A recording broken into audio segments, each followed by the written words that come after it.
A photographer has just revealed our culture's most common social pathology. And if we're honest, it's like looking in a mirror. For the Colson Center, I'm John Stonestreet. This is Breakpoint. 5 years ago, photographer Eric Pickersgill and his wife Angie were lying in bed, backs turned to one another, looking at their phones. Pickersgill dozed off, and his phone slid from his hand and hit the floor. The sound jolted him awake. As he told the BBC, he saw the scene from the perspective of the ceiling fan in his mind's eye. There he was, hand frozen in the same position, only without his phone. He and his wife were so close physically, but psychologically and emotionally so separated from one another, he said. This inspired a project that depicts how technology dominates our lives, often to the detriment of our most important relationships. The remarkable series of photographs is called Removed. The pictures run between startling and comical. In one, a newly married couple sits on the hood of a car marked Just Married, staring at non-existing phones instead of each other. In another, a crowd at auction sit gazing into their empty hands as if they were at a palm readers convention. The photos are all posed, but the project ought not be dismissed as a mere stunt. As Pickersgill told the BBC, he didn't know the people in the pictures beforehand. He saw people who were looking at their phones, explained the project, and then asked them if they would be willing to pose. Perhaps the reason they agreed is that they saw themselves in the point he was trying to make. Of course, if any of us were photographed throughout our day, chances are we'd be caught in similar poses. Who among us is at some level not hitched to our glowing rectangles?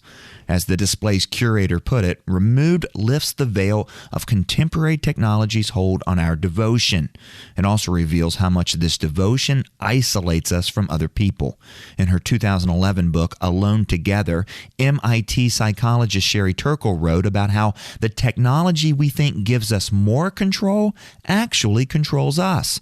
Our phones are, as Pickersgill graphically illustrated, the last things we look at every night, the first things we check every morning.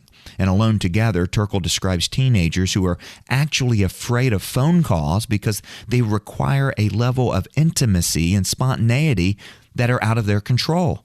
Text and social media are conducted by us on our terms, our schedule, and can be stage managed and honed to ensure that others see only what we want them to see. In the 8 years since Turkle's book was published, our together aloneness is only more entrenched, and the psychological impact Turkle described only more pronounced and more tragic.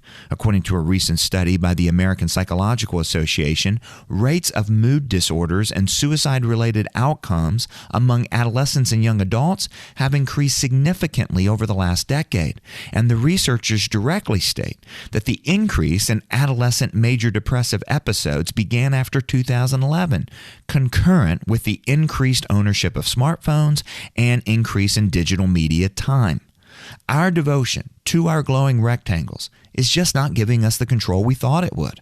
On the contrary, it's been a key ingredient in the spread of what former Surgeon General Vivek Murthy called an epidemic of loneliness, which is, according to Murthy, as bad for our health as smoking. Perhaps this is why people were so willing to pose for Pickersgill. Like smokers who know they should quit for their own good, maybe we understand that we really would be better off without a phone in our hands all the time. Maybe we should give it a try, even if no one's taking our picture. For Breakpoint, I'm John Stonestreet.